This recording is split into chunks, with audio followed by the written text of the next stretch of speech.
It's 10 o'clock. It's 11 o'clock. It's 10 o'clock. It's 11 o'clock. 10, 11, 10, 11. Who said you can't go back in time? Well, over there it's Central Standard Time in Texas. Over here it's Mountain Standard Time, 1 hour back. A month and halfway through our voyage of discovery through America, partly facilitated by a handy but slightly beat-up motorhome, we find ourselves piercing the bare, deserted but culturally mixed area collectively known as the Southwest. First on the road is New Mexico, settled by the Native Americans, the Spanish, the Mexicans, and the Yankee Doodles in that order, making it one of the most culturally and ethnically diverse states in the whole big US. And you know what? It ain't half arid, Mum.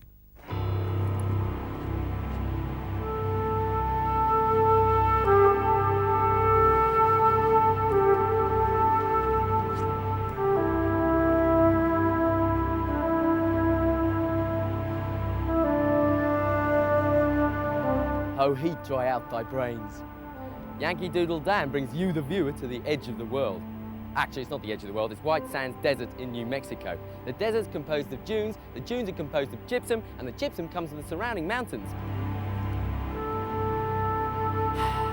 In this hot, arid, generally lifeless environment, it's a good idea to remember some handy desert survival hints, such as cast off that British penchant for exposing your melanomic skin to the sun, wear clothes, wear a decent hat, and always remember some good sun protection factor sun cream like this. Always remember your handy Swiss Army penknife, good for looking macho and cutting up desert sort of reptiles that come up to you. And don't forget your compass in case you get lost and separated from your group. Also, a good pair of shades is good, and don't forget the water. Uh-oh. What do you mean?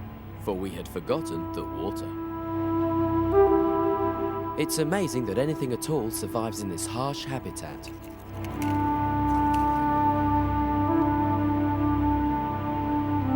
Ants, lizards, kangaroo mice, and even toads live in this hostile environment, leaving their tracks everywhere. So don't forget to take your animal track books and your little leaflets that you get at reception. Check out exactly who left these tracks. Trouble is, they blended so well with their environment and turned white effectively, you can never see the actual living thing. Water. Water. I can't believe we forgot the water. Oh, water. Ooh. Beer, anything really. Liquid. How do these mice make it in this hostile yuck? Beautiful and natural as White Sands Gypsum Desert is in New Mexico, bizarrely enough, the first ever nuclear bomb was detonated just over their Trinity site in preparation for the Second World War, and space shuttles regularly land here. Atomic.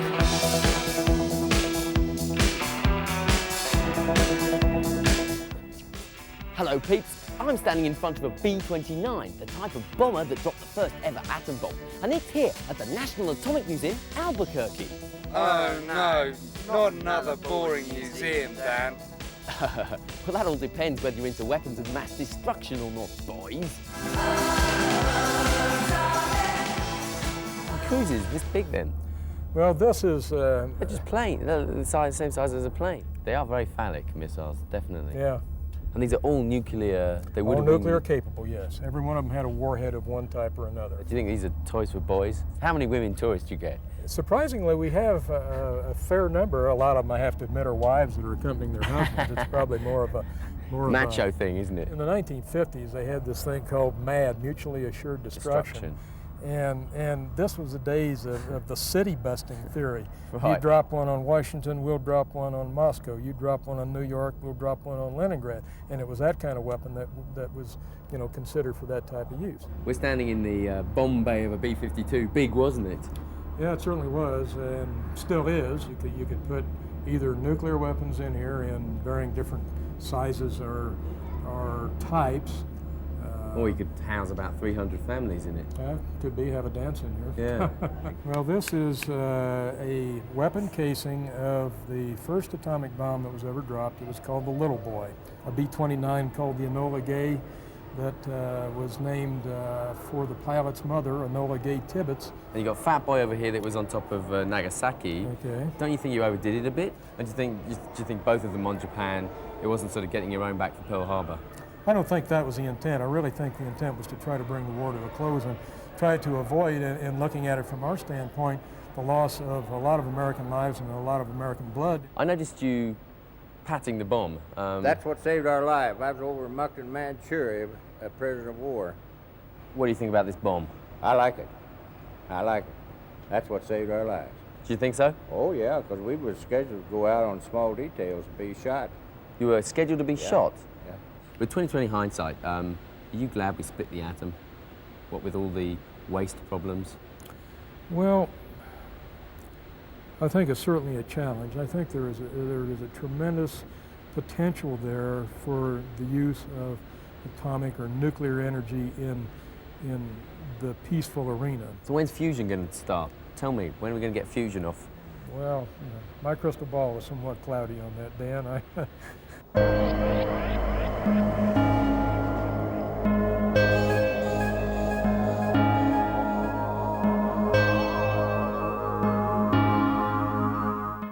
It was a stormy day way back in July 1947 when something crashed near a US Air Force base at Roswell, New Mexico. The military quickly closed the area and allowed no information out for several decades, claiming recently it was a high-altitude weather balloon that grounded. Others maintain it was a UFO.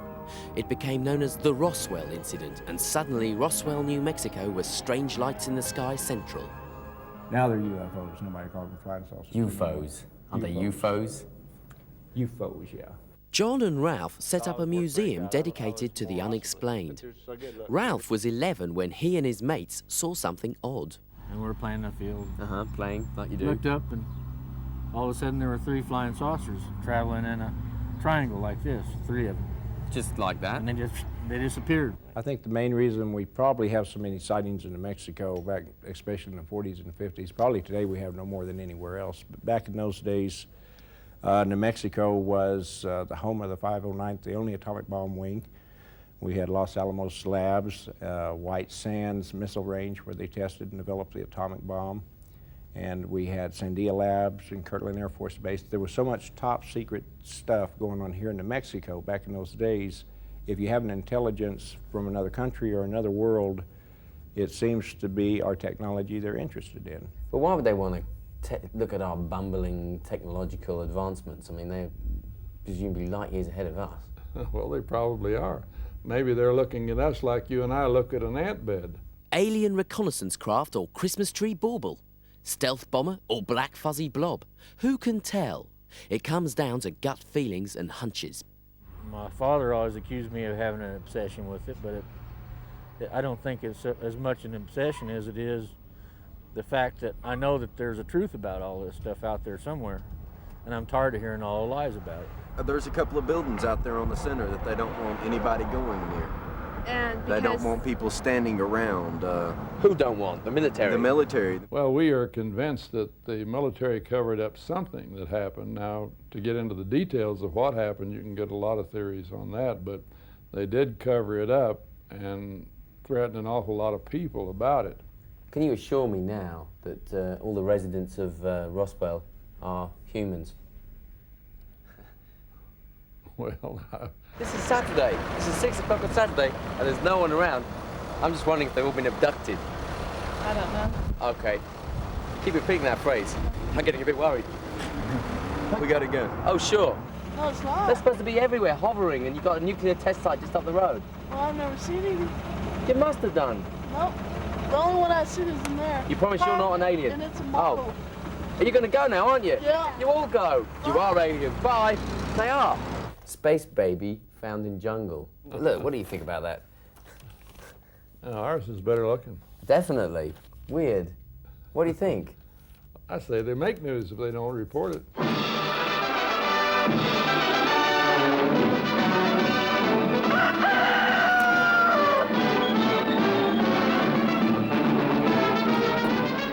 And now, the news. Top stories in the newspapers today. My name's Dan Rowan, D-A-N-R-O-N-D, and you're watching What the Papers Say. Mystery solved. Face on Mars, built by intelligent life. Dan Rowan, R-O-N-D. Right, Washington, the mysterious face on Mars was designed and built by an advanced civilization that existed on the red planet over 4,000 years ago in 2,500 BC. Now, seriously, folks, thousands die in Siberian blast. I know it's a long way away, but you gotta know about it anyway. Nuke warhead explodes when stupid Russians try to dismantle missile with an ice pick. Yes, I can't believe it either. Russian technicians accidentally touched off a massive nuclear blast when their stupidly tried to disarm an intercontinental ballistic missile with a hammer, a hacksaw, and a nurse pick. Isn't that terrible? Lack of stress can make you sick. London serial spanker has ladies seeing red, Dan Roland ROND. Can you believe this? Healthy woman kept in iron lung for 37 years. Mortician steals artificial body parts from corpses. Can you believe it? OJ caught in shocking lies. Bombshell proves Juice did it. Nicole's pal charge. This has been Dan Roland, DAN ROND on What the Papers Say.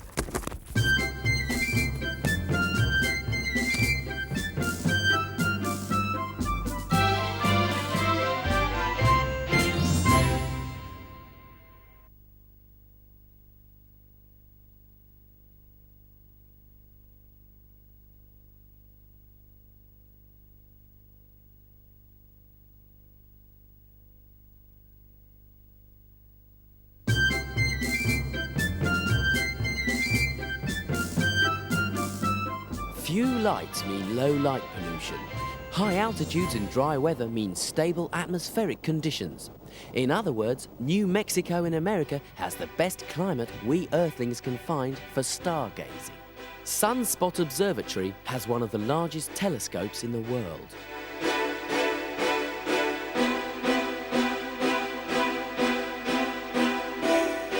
It looks like a huge lighthouse. Is this all there is to it? No, it's of order 100 and some odd feet above and 220 feet underground. So it's like an iceberg? Yeah, kind of. Sort of. And what's the reason for that hugely long telescope? A couple of reasons, mostly so that we can get a very large focal length. I can see with this telescope extremely small structures on the sun. I guess the best that this telescope can do is about a couple hundred kilometers. On the sun? On the sun. Like this and this. Sunspots, no less. Brian, that doesn't look locked! The sun undergoes this 11-year cycle where you have sunspot minimum, which is pretty much where we are now. It's very surprising that we have such a nice sunspot group right now. Right. It should be pretty much a blank sun. And then there are times of sunspot maximum where you just have the whole thing is lousy with sunspots. Now, if one of those cycles gets really big, we've got a map here. This is the number of sunspots as a function of year. Wow, so 1954, 1996. So this is where we are now. This is what I'm saying. We're pretty close to the bottom here. Very low. When you have like no sunspots happening for decades, it will change the climate. Really? It'll get colder on Earth? It got colder. Yeah, what's it like being a female solar observer? There can't be that many of them around, can there? It's No, a there's male not. world? It's a male world. All that science stuff? Yeah.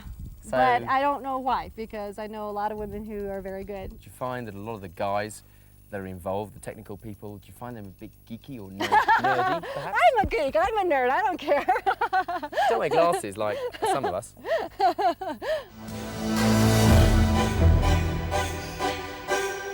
Apache Point Observatory next door only comes out at night. You know, you have these kind of full moon parties where you'll get drunk and look at the stars wobbling and saying, hey, there's two of us now. Things like that. Well, not officially, no. What this telescope will be used for... Right. What will this telescope be used for? Yeah.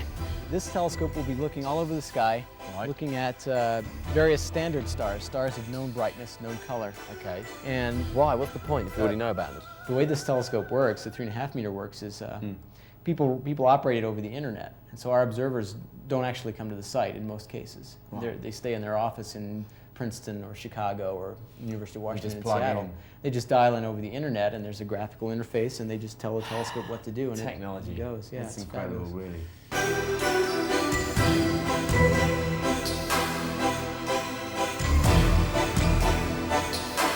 When you're gazing at the stars and stuff, and you're just looking out here, do you ever see any UFOs?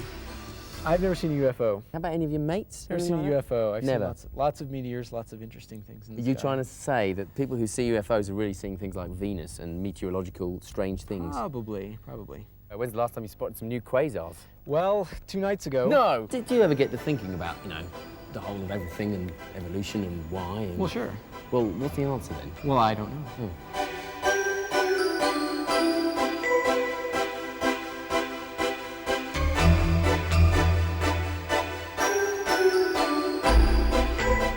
I don't know. I think it was Big Bang anyway.